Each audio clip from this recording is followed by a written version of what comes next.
Good day and welcome to episode 25 of my advanced tutorial series for Dwarf Fortress. So, as every episode in this series, there is a main topic to this one, of course. And today's main topic will be war. So, I figured that I want to explore this screen here with you guys today. It's mostly war. Not everything is war, but actually most of these things. So I'm going to give you a bit of a overview how to read the screen and all these things during this episode, but we're also going to go down here to our adamantine mine, and I want to do a few things that I probably can do by now. As you see here, we have a problem that we cannot really access that. Two ways to solve that: a screw pump or tunneling. So we also can just start putting this shafting command on there, and at the same time we can also erase a few of these glass floors. I just want to do that real quick, and then we're going to continue with warfare adventures, because that's actually where we're headed now. But we have to do a couple of things to get that place here finally dry. Okay, but let's see. Let's head on over to the map. We currently have 2 squads fully geared up, and one person's dead. Well, okay. I didn't expect that, but it's actually quite brilliant that we got one person here that's not yet geared out, and most importantly, not trained yet. So Toulon is going to be the excellent person to follow in our current adventure. So first off, of course, we gotta make sure that this fine dwarf here has the gear necessary. Also, a couple of things here went a little bit off, but yeah, that often happens when a new dwarf enters a squad, then they all shuffle their gear around.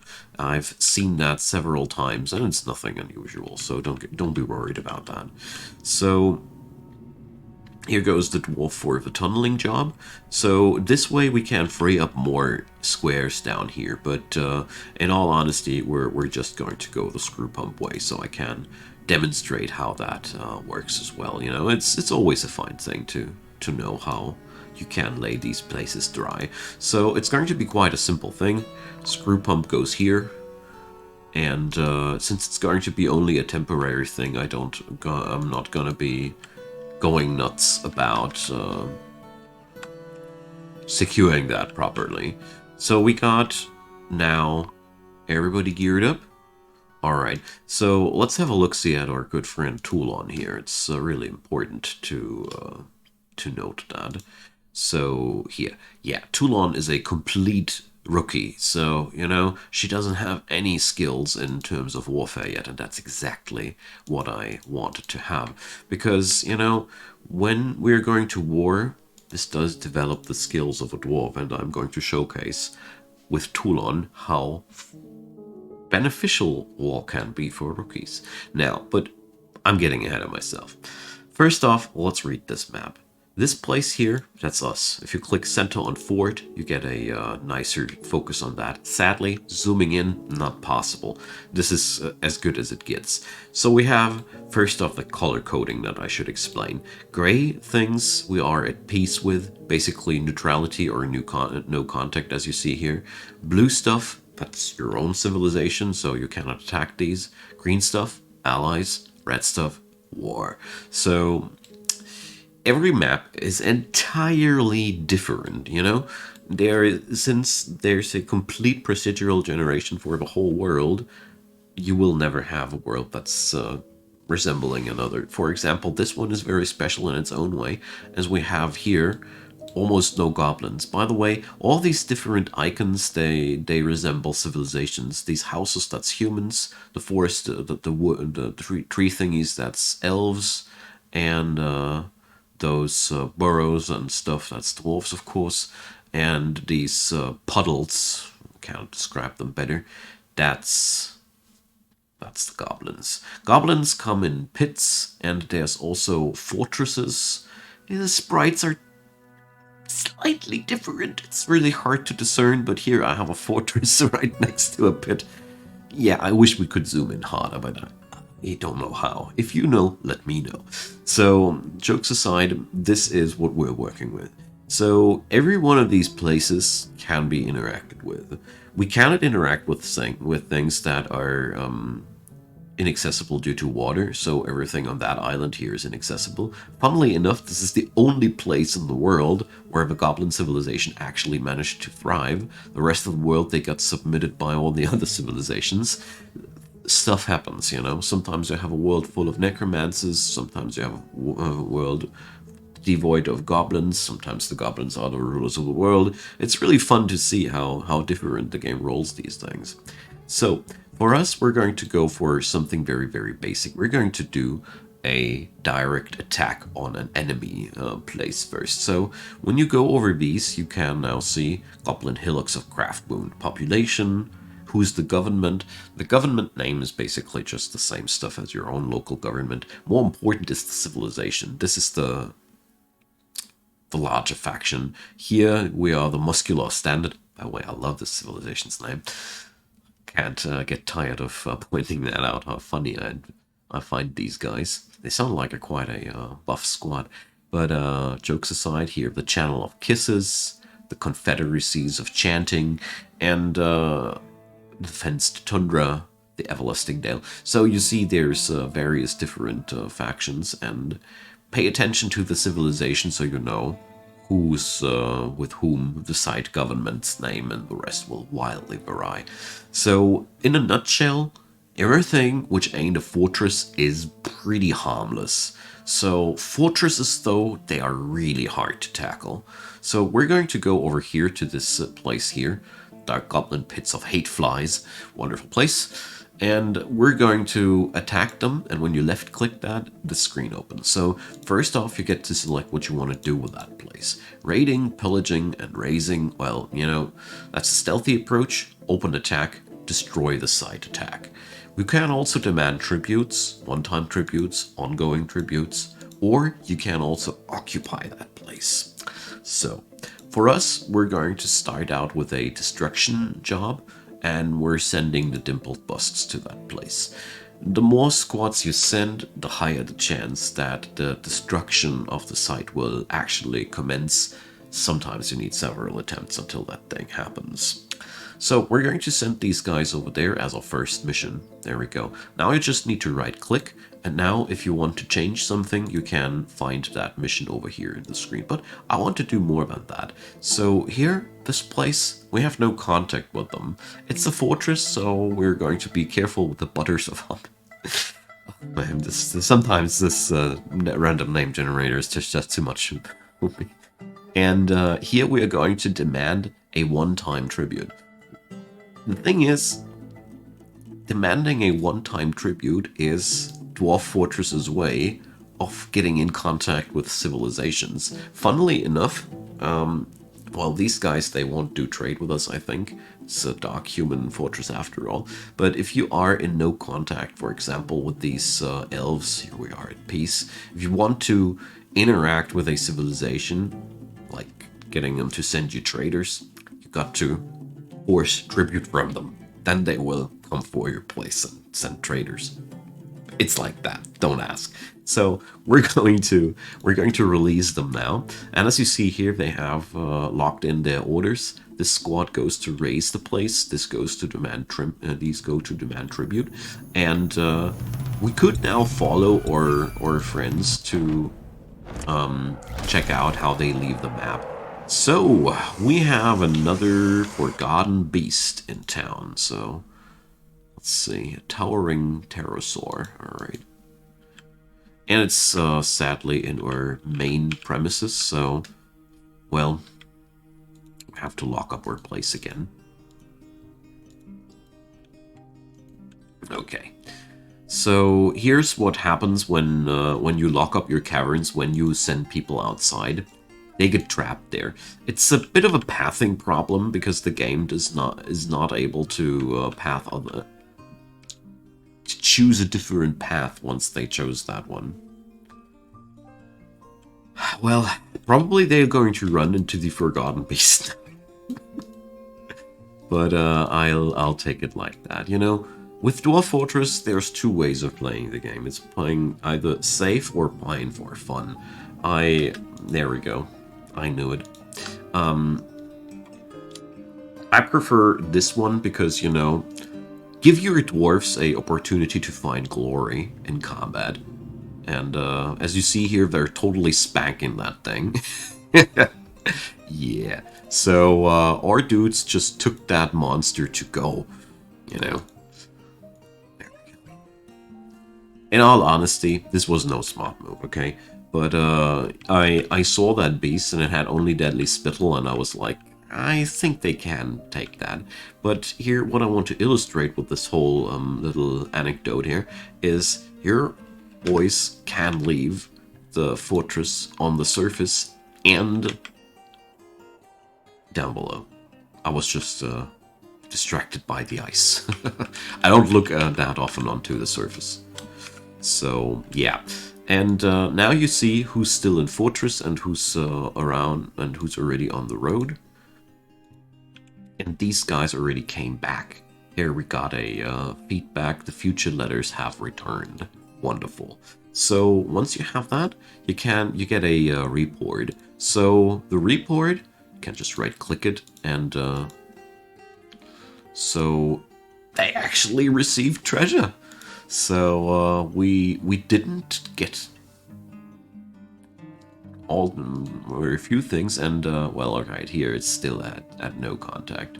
So maybe we're going to do this one more time with those elves, and we're going to try the ongoing tribute thing this time. Alright, why not? It's mostly unforeseeable what kind of items will be delivered, because you gotta know, it's just like, they are just like your fortress, you know. They have various things to in store depending on what's currently produced with them. That's a really fun thing about this game. So things like these, they, by the way, happen if somebody in your squad gets stuck. Yeah, it happens. It's so annoying. It pays off to just check out who the person is and where he is. If this shows up, everything's a-okay. You know, your dwarves, they don't sleep often, but when they sleep, boy, they sleep for a long time. I realized that when I was doing more war in another playthrough series, and I was wondering and not understanding why missions didn't get done in time, but that's when I learned about the hibernation phases of your dwarves. So, alright. For some odd reason, we're still not seeing that screw pump done. So this is, by the way, a clear sign that our infrastructure is horrible. If whenever that happens, you better consider a new project solely around making your deep mine more accessible. This is really, really important in the long run. Let's see if we can take that pillar. Can I make it wider? Probably like that? No, I can't, because... So this is always a pretty finicky task, because, you know, you got to take care that you don't miss the pillars that are available on the map, and at the same time you want to have a corridor that has a certain throughput, so to say. Yeah, but this looks good. I like to start with one pillar that looks promising, and then we go all the way upstairs. Yeah, go all the way. So that's only artificial places that we dug out ourselves, and here we hit again cavern layers. So yeah, here we will have to digress a little bit. Oh, this will be okay. And I'm well aware that I'm digging out quite a monstrous shaft there, but I did learn one thing. In this game, it is really, really good to have this capability of getting a lot of traffic through a place, you know? Oh, this place is looking good. So, in short, I'm trying to pave a way for something which will have quite a nice traffic, you know? Alright, so it's a little bit annoying, but we cannot change it. So here we go. And now we have to do a little bit of a detour. I hate to do this, but, you know, no other choice if we want to connect it with the rest of the fortress, I think. There's, of course, plenty of ways of getting this job done. Don't get me wrong, there's lots of ways how to get a job done here. I did a mistake, by the way. So we...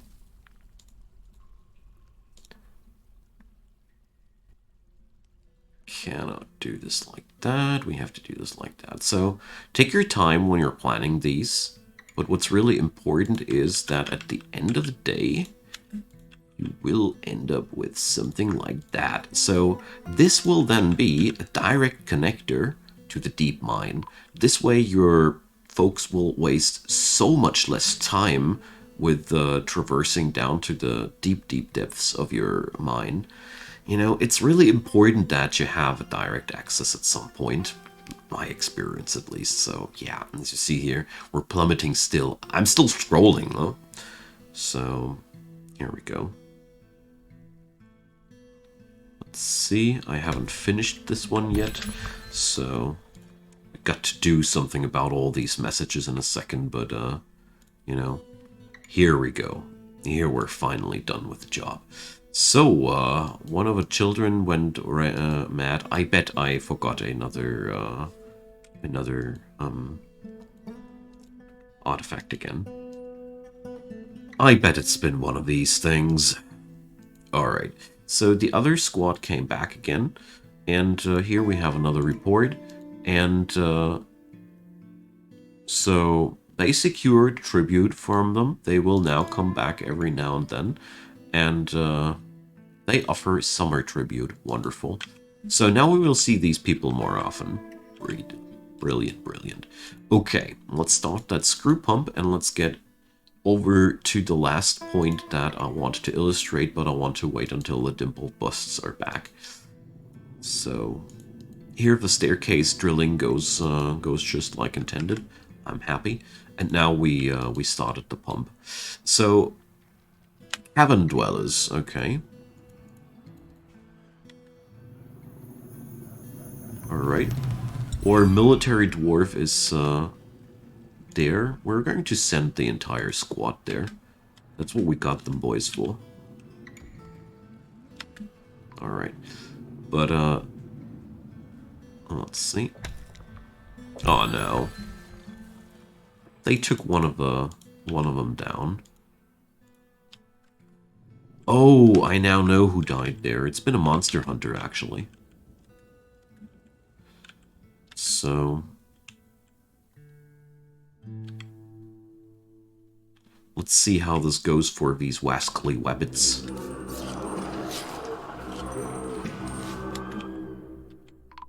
Alright.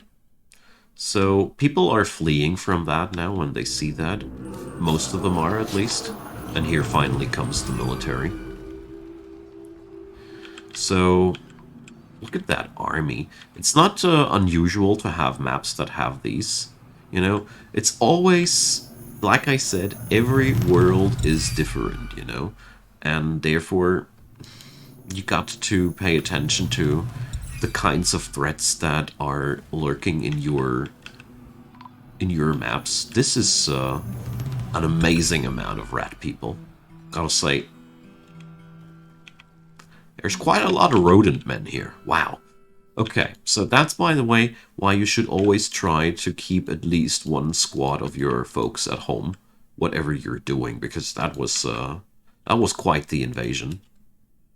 So let's see. Ah, yeah, these some person stands up messages. They are just the consequences of an intense fight, basically. The game notifies you that the dwarf is trying to stand up after the beating he got, or successfully getting up, whatever might be the case. So we're now doing the hauling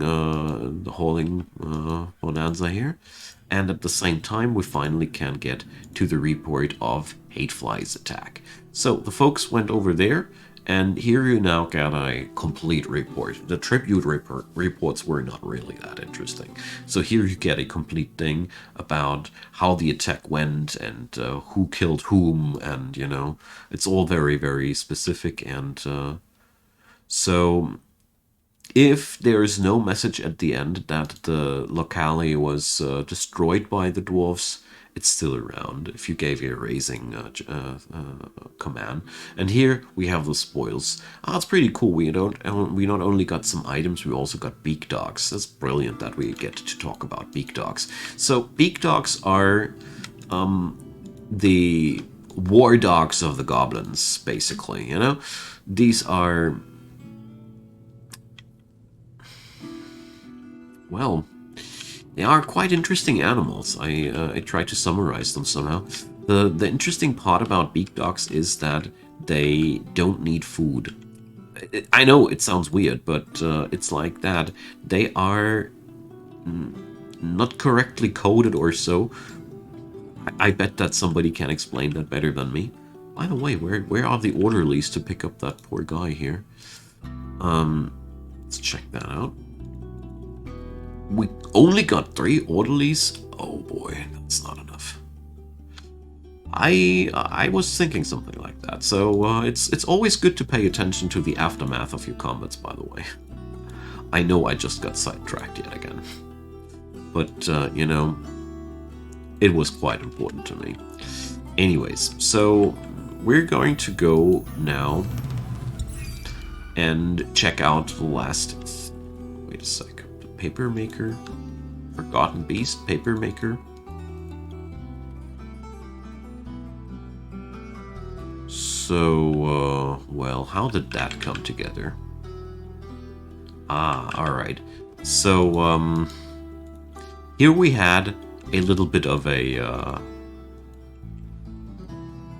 I'll call it, accident.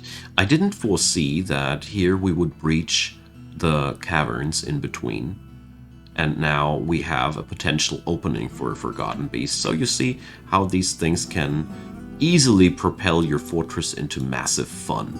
So we're going to make the best out of it here, and I'm just going to make this my own and send the military after the monster. It'll come on its own, always, you know. They always do that. As soon as there is an opening into your fortress, the Forgotten Beast may come. Here. So we're going to give a kill order here. But I mean, that thing's almost dead by itself, so let's see how many people it'll take with it. So... you could, of course, read those combat logs more thoroughly if it would be your cup of tea, but I personally am most of the time only skimming them. It depends on my mood. Wow, look at that. This thing really took a whole lot of dwarves to kill it. Alright, but by this time, when your dwarves are well trained, it's really, most of the enemies are not that much of a problem there. Alright, Toulon didn't really gain any experience while the last raid, but raids are a good way of training your dwarves. That's what I meant to say originally. So when you want to train rookies, it's a pretty good venue to just send them into the squads and do easy raiding missions. Basically, every type of goblin pit is not a real big challenge for your military, because one goblin, you know, is just not nearly as powerful as a dwarf. Therefore, you can really, I don't know, I usually feel like one squad of 10 well-trained dwarves easily beats 50 gobs. Don't take my numbers here that specifically, because it really always depends on the complete situation, but all in all, your dwarves are much stronger than the goblins. That's what I'm trying to say. And therefore, you know, I usually go for 3 squads when I want to go for big conquering moves, and I sent them just stomping. So here I assigned a ton of new sarcophagi, because I accidentally killed off a few too many. And down here, well, let's see. The pump dwarves are no longer busy, but as you see here, there's constantly water being pumped up. As soon as there's no more water to be pumped, or if the dwarves grow tired, they stop doing that. So operations like these are sometimes just necessary, and oh boy. So, yeah, it seems as if my staircase here is going really, really adventurous. So let's see. Oh boy. I shouldn't allow them to just pick up their materials like they want to. Now they build just with great glass blocks, these goofballs. So, most importantly, we now have here access to the entire lower areas of the cavern, which is extremely dangerous when your dwarves are just dumb like mine are. And it really now depends on your playstyle. If you are a safe player and you... Ooh, an axe lord has been found dead. If you don't like to take risks, you should probably consider doing this differently than me. But I personally like the adventure, and you know, as long as you take these things seriously and work around them properly, they can be actually real additions into the drama and the action of your fortress. Anywho, we have a ghost yet again, so I hope I have slabs by now. So let's see, this time his name is Days. Now let's get over the last thing that I didn't touch yet. Let's see, I just want to make sure that this job gets locked in.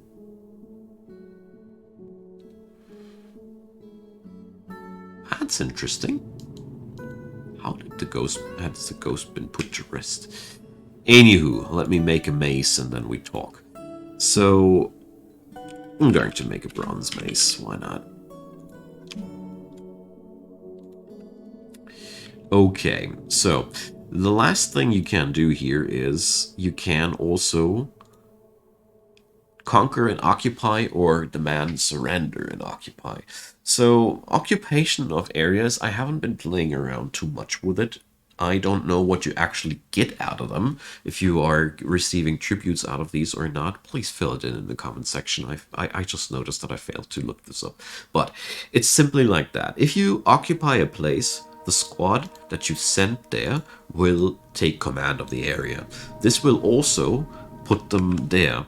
The good news is that your dudes will eventually be able to be taken back into your fortress. You know, they first they occupy, and then you can send them back into your fortress. Everybody except for the leader of the whole operation. So in short, if you want to get rid of a certain dwarf, it can be also a quite interesting strategy to just say, okay, you are really, really annoying.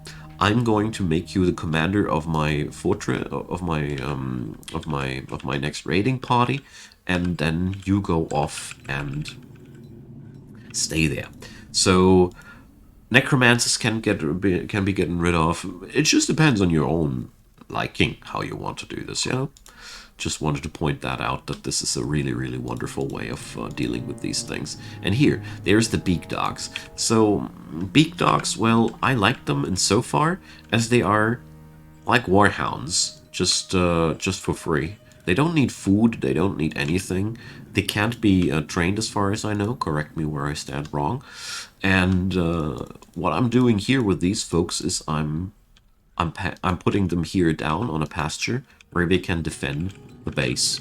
You know, whenever there's going to be another rodent man infestation, these guys will stand in the way and take the first blow. I like that. What's not to like about that, you know? So, let's see. Alright. Another bard is replying. Alright. Good. I'd say that was a pretty good overview about the whole topic. We also managed to get this place down here finally dry again, which is pretty cool, because that means we're really not that far away anymore from completing our our connection to the rest of the fortress. As you see here, we're currently digging, and that means I don't know how many corkscrews I got. The not enough of that type yet. So one of the next things that I want to do as soon as possible will be constructing the pump stack here, because I want to be able to pump some magma upstairs, and that's going to be something I really look forward to. We're going to do quite a lot of stuff there. I'm going to, I don't know, maybe we will need more than one episode for that, probably, because these things can be quite large, and we're also constantly diverted by some things. But I don't mind. I hope you guys don't mind as well. Until then, well, we're going to see where next episode will take me. I'm going to think about that in between. Leave me some comments down below. Let me know what you think about all these things, and yeah, leave a thumbs up on that episode if you enjoyed. Consider subscribing if you haven't done so already. These things, they just help me out a lot, and I'd be very happy if you'd give them a consideration. There's also a playlist link down there if you want to see the entirety of the series. If you just came later into the party, just check it out. You won't regret. There's tons of Dwarf Fortress stuff on my channel. See you guys next time. Thanks for watching, and have a great day.